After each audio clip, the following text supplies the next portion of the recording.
Hey, so when it comes to investing in real estate, you can get into a bad deal pretty quick. And one of the biggest things that I see puts real estate investors out of business or scares people to continue the real estate investing journey is because they bought the wrong property.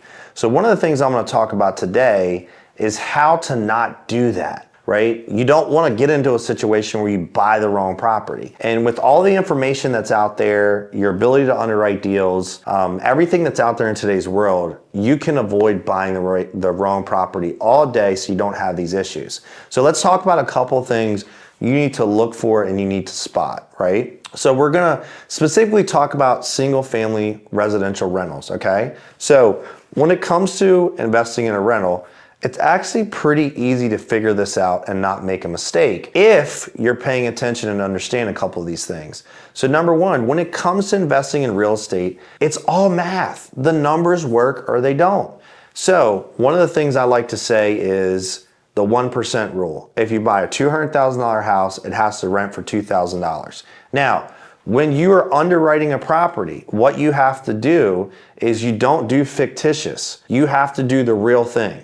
So what is it going to cost me to service the debt? What is my mortgage payment going to be? What are the taxes? What are the insurance? Are you going to have a property management company run it? What are the taxes, right? What does it cost to run this property? Okay.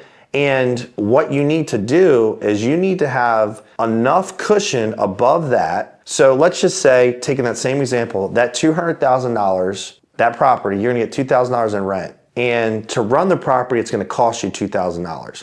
Well, if something goes wrong, you're going to be in the hole. And unless you have money that you can afford to do this at scale, you're going to have some issues because you're going to be cash flow negative. You should never ever buy a property that's negative cash flow.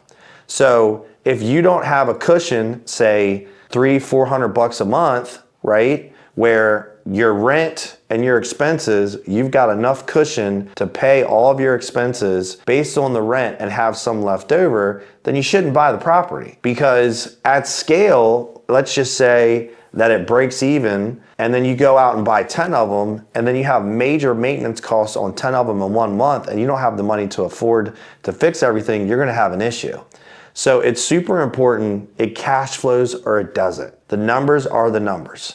The math is the math. If the numbers don't work, you don't buy it. And before we talk about anything else or we go anywhere else, based on simple underwriting, the math works or it doesn't. If the math doesn't work, do not buy it. You cannot justify the math. And the math is today's math. It's not, well, I think I could get this or I think we could get this. No, it is what will it get in today's market, right?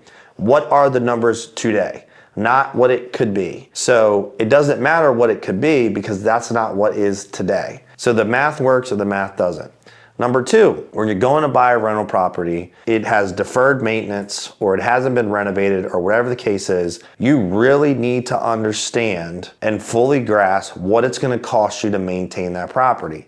So me personally, one of the things that I do is anytime we buy a rental property, I completely renovate that property before I put a tenant in it. Or let's just say that there's a tenant in it when I buy it and it's got some deferred maintenance. When the tenant gets out, I renovate it and put a new tenant in it because I don't want to get eat up with maintenance costs. So you need to understand, fully inspect the property and understand roof, HVAC, major structural systems, all those kinds of things, because this is separate from your general maintenance things you're gonna have when it comes to running a rental property. So you need to be conservative when you underwrite this. You need to understand this. Over time, houses require maintenance. Tenants are gonna break things, right? Stuff's gonna break in your house. You need to understand where you at from a maintenance standpoint, where you at from a structural standpoint, what are all these costs gonna be, and be conservative and know that up front.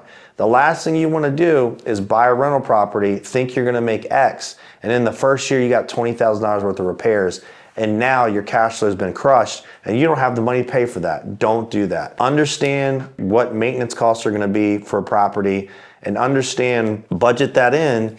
that, if you don't renovate the property and you buy stuff with deferred maintenance, that has to all go in your calculation of how you underwrite the property.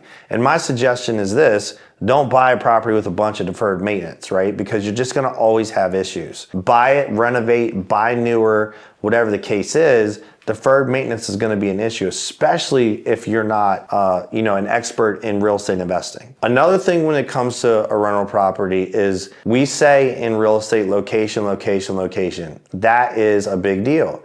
So think about it. From a location standpoint, it's super important that you choose the right location when you're buying a property, right? Like, what are the values in the neighborhood? What are the rental rates in the neighborhood? Right? Are the rental rates increasing in the neighborhood? Are the appreciation in the neighborhood increasing? Is this an area where it's going to continue to increase? Is this a place where a lot of people are moving to, where people want to live? Right? Those are the things that you need to pay attention to and understand, because location is everything. When it comes to rental properties, your appreciation in the property's value and your appreciation in your rent has a lot to do with its location. Location is everything when it comes to buying a rental property. That's just not something we say, that is a reality. So from a location standpoint, you really have to dial in and understand, are you buying a rental property in the right location?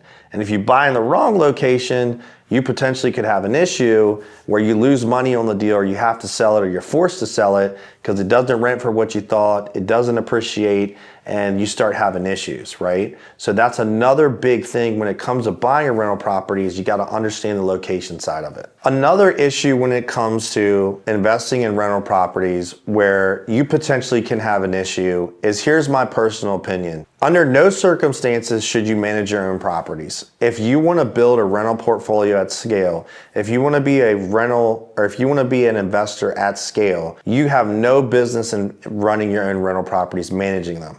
It takes too much time, it's too much headache. You need to give that to a professional, because they're going to screen the tenants for you, they're going to do rent collections for you, they're going to do evictions, they're going to do all those kinds of things. And it gives you the ability to be able to scale and not get sucked into all that. And for what most property management companies charge, I think it's a freaking bargain for all the work and headache that they have to deal with. But I can tell you wholeheartedly, you will go backwards unless you're going to build your own property management company at scale. You managing your own properties will set yourself up for failure, and you'll potentially have issues with your properties because you're just not versed in everything. It's not what you do. You hand that off to a professional, let them do that, because it helps you buy your time back and it helps you scale. Now, obviously, you've got to get a good property management company that you trust, that you need to vet, that's going to help you, because they're basically a partner in your venture for you to be able to grow your rental portfolio. But it's super, super important that you are not the one managing your properties, because if you do, you're probably going to hate being a real estate investor, number one, and number two, you're not going to manage it as well as a property management company would, and that's going to put you in a position where you potentially could get into the wrong deal because you don't have another set of eyes who are versed in the property management business, because that's not what you do. So you got to get a property manager, in my opinion, to not end up having all kinds of issues when it comes to owning rental properties. So if you liked any of the stuff that I've said, you want to learn more about real estate investing, like, subscribe, follow me, check out my podcast, Wake Up to Wealth. And if you want to take the next step, potentially coach with me or get in one of my groups, reach out and let me help you on your real estate investing journey.